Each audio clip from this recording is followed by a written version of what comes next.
Hello again, Dezz Asante here from the TechMuze Academy with another mixlessons.com video quick tip. This one comes from a question I received from a Mixed Lessons member named Benjamin Sadler. He had asked, what is the best mic choice and position for acoustic instruments and vocals? And I get this type of question a lot, especially working in the recording department at the Long and McQuaid Music Store. The trouble with answering a question like this is that, for one, every musical situation is unique. Not only that, but everyone's tastes are a little bit different as well. There's a great deal of subjectivity involved in what is the sound you're looking for. For example, the sound ideal to you may differ than what I consider to be an ideal sound. So that does make the question difficult to answer. However, what I can say is rather than coming up with a standard technique in terms of like a rule of thumb for, let's say, an acoustic guitar, I always use this mic, I always place it exactly here. Rather than that, I think it's more important to consider the fundamental concept of what you're actually doing, the theory of the technique when it concerns microphone selection and placement. The first thing to consider is that personally, I consider my microphone choice to be my first EQ decision. So the sound of the microphone and the instrument in combination will give a certain tone. And if you swap out the instrument, you're going to have a different sound. If you swap out the microphone, you're going to have a different sound. So the first thing to do is to start by listening closely to the instrument itself and the player playing it, because everyone plays a little bit differently, especially when it comes to something like the guitar. Just the fingers of the player will make a difference in the tone of the instrument. The instrument itself, of course, will make a difference, and you want to start there. So what I'm typically listening for is, how does this instrument sound in the room, being played by the performer who's going to play it, and how do I feel that that tone is going to best serve the mix, the production that I'm going for? So this takes a little bit of experience, a little bit of foresight, unless, of course, you're putting this guitar into some already pre-existing tracks, and you'll have something to actually reference to determine how you want that particular element to sit in the mix tonally, from a tone perspective. So from there, what I do is I would audition my microphones. If you have a small collection of microphones, you'll have the opportunity to do this. If you only have one microphone, well, hey, the decision is easy. Use the microphone that you got and move along. But if you do have a small collection of microphones, then I would begin auditioning those microphones if you're not already intimately familiar with them, which takes a lot of time. And I'd be listening for what microphone is going to bring out, is going to accentuate the tonal characteristics that I do like, that I want to bring forward in this mix, and also perhaps even at the same time cutting down a little bit on the frequency content that I find I'm going to have to EQ away anyhow. So that's what I'm listening for first, is how close the microphone gets the original sound of the instrument, how close it can get to what I have in my mind's vision, so to speak, my mind's ear, as it were.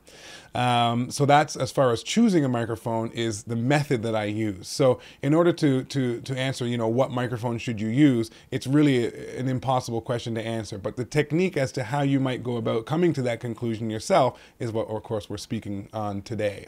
Now, the next part of the question is about placement of the microphone. Now, placement of the microphone also is going to affect the tone of the instrument.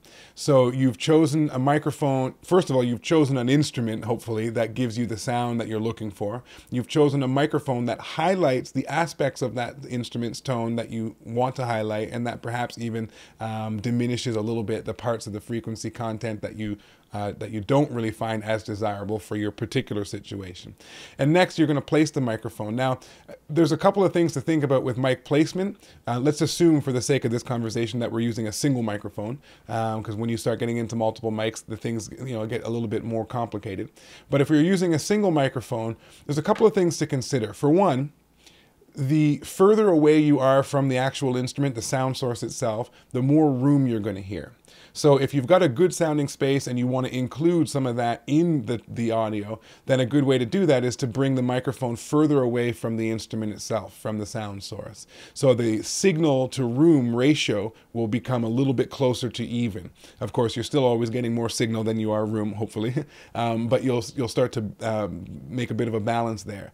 Now, as you get closer and closer to to the instrument, obviously the opposite is true. So the sound of the room, the space that the instrument is being played in, will become a little bit lower in relationship to the direct sound of the instrument. Okay, so that's just physics. That's just something that will happen. So it's something to be aware of and to decide as to what of those sounds you're going for in this particular mix.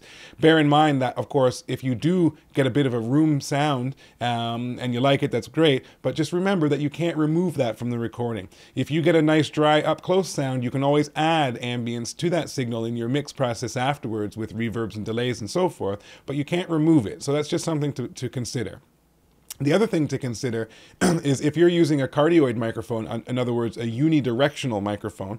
In typical situation, you'll have a unidirectional microphone, a bidirectional microphone, which is sensitive just on the front and the back and cancels sound out on the sides. And you'll have an omnidirectional microphone, which is sensitive. The pickup pattern is all the way around the mic. When you're using a cardioid or unidirectional microphone, the other thing to consider is that the closer you get with the microphone to the sound source, the more you'll have an increase in what's referred to as proximity effect. And proximity effect is simply the phenomenon that causes the bass, the bottom end of the signal, to sound more exaggerated the closer the microphone is to the sound source. It's how you can get that late night radio voice. In fact, if I speak really into this mic right now, I get real close on it like this, you can probably hear what it is that I'm referring to. That's proximity effect. And so you get that, yeah, like a late night radio. So it's something to be aware of because that's going to affect the EQ curve of the recorded audio track. The frequency response of the pickup of the microphone is going to change if it's a cardioid microphone and you're very close to the sound source. So that's another thing to consider. So we've covered basically distance from the sound source. And then the other thing to consider is are you going to position the microphone to, let's say it's an acoustic guitar, you know, towards the sound hole, away from the sound hole? All of these things are going to affect the tone. Now, with an instrument of a low sound pressure level, a low volume, like an acoustic guitar, don't be afraid to actually just get down, get the player playing and get down with your ear and move your ear around so you can hear the perspective that the microphone is going to have when it's in various positions around the instrument.